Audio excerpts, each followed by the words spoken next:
এই যে জমি নিলে এরকমভাবে নরম করে চাষ করন যাবো আর কি। এই যে এনেকে আদার বাগান করছে, এই যে এরকম জমি,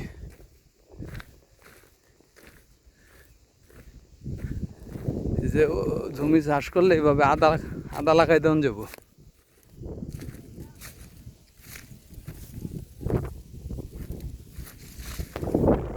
ওই যে ওই জমিটা দেখা যায় না, ওই জমিটার কথা বলছি।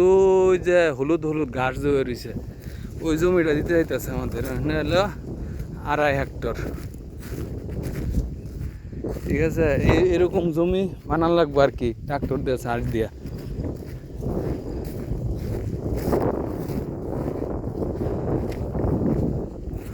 ওই যে ওই জমিটার কথা বলছি, ওই যে ওইটা।